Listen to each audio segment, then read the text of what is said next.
Crypto UniDAO. This is a quick getting started guide. I know a lot of people have been wondering, where do I start? This will hopefully in 5 minutes give you everything you need to understand what you're doing and get started in crypto unicorns. So moving to the white paper. Now you can see there are a number of different gameplays coming. We have farming to start, then there's jousting, racing, battles, and many others probably to come after that. Now if you see here, what is the game? Well, you have these cute little unicorns, all right, and you have land plots, and you have to look after those unicorns. You have buildings that you can place on day 1, which is on the 11th of April. You can place different buildings and farm plots on your land, and basically these little fellas have to live their life and you have to assist them, checking up on them a couple times a day or more, looking after them and doing things like feeding them. They like to sleep in the stables to recuperate, and even cleaning up their poop, which will give you rewards and incentives for doing so, like seeds and other berries. So there's a lot to do on the farm plot. Now you can have a maximum of 9 farm plots. So this is, 9 plots of land. This is 1 plot, okay, and you can see there's another one, so you can have 3 by 3, which is 9 in total. I've got a better version here you can have a look at. So this is just some shots from the game. Obviously these cute little unicorns run around. There's our nursery, there's our gathering cart, workshop, back here just so you can see. So you are able to upgrade these buildings, but on day 1 you can only have 3 unicorns per land plot. Okay, so if you want to have more, you will need to upgrade your stables. To do that, you need to go to the workshop, craft some materials and upgrade so you can use more unicorns per land plot. Now, moving along to the NFTs. We have obviously land. There is land available. Okay, it has steadily been going up in price. You need land to play the game. You cannot play without it. All right, you can start with just 1 land plot. As I said, up to 9 plots per wallet. All right, as well as the land plot on game launch date, you can put buildings on there, as I showed you here. These are the buildings, and we have a gathering card as well. As well as the land, you'll obviously have a unicorn, or 2 or 3 or 4 or 5. Okay, it's up to you.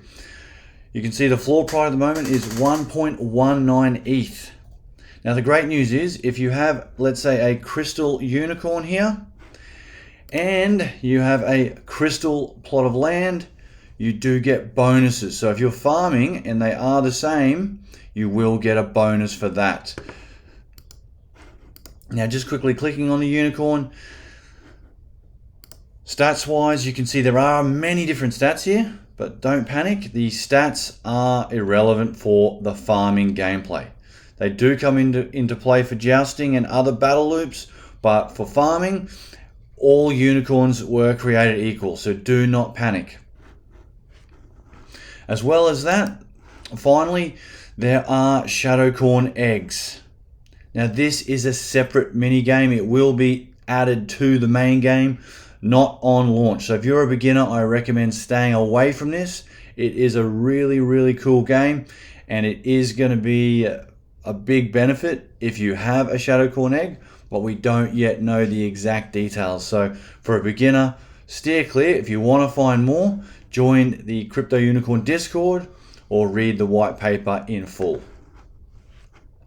All right, now moving back here.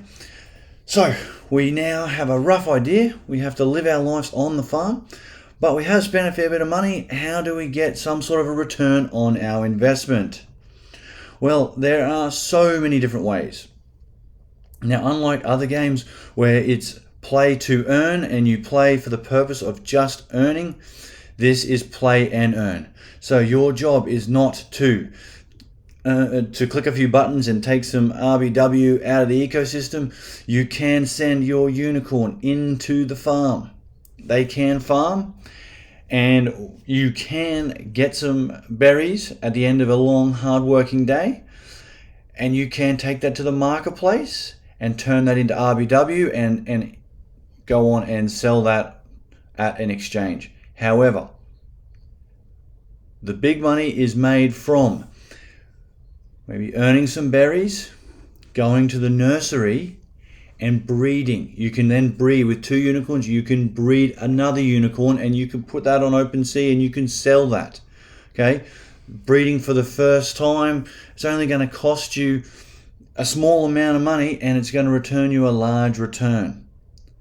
As well as that, you can produce in the workshop, you can produce certain keystones which will allow you to then produce actual plots of land that you will again be able to sell for a large increase on OpenSea.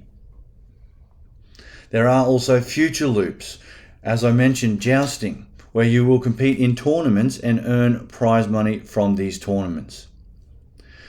Now, one of the big differences, as I said, is it's not play to earn, it's play and earn. So as long as you keep upgrading your stables and upgrading your nurseries and workshop and farm plots, you will keep earning more from, say, your farm plot as you keep upgrading. Now, if you don't upgrade things and you sit still and you want to earn for doing nothing, you will find over time your earnings will decrease, and this game won't be too much of a profitable success for you. So enjoy the game, have fun, and long term, the game will look after you if you keep upgrading and breeding and playing the game for what it is. It really, really is a great concept, and all the in-game mechanics and tokenomics are very, very well thought out. So that's a rough outline of everything. What do we do? Do we buy now? Do we wait? Well, obviously, as I showed you, the prices are as they are. I don't see any reason for the land to come down.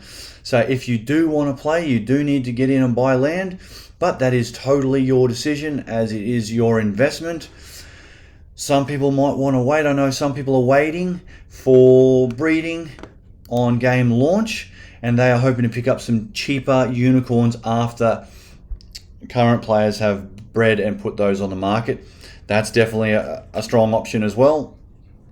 And if you're a scholar, there is an NFT delegation system coming. It won't be too far after launch.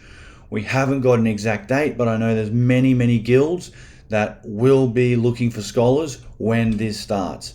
Your best option, if you're a scholar, is to read this white paper, read it through and through, and understand so when they do open scholarships, you're ahead of the game.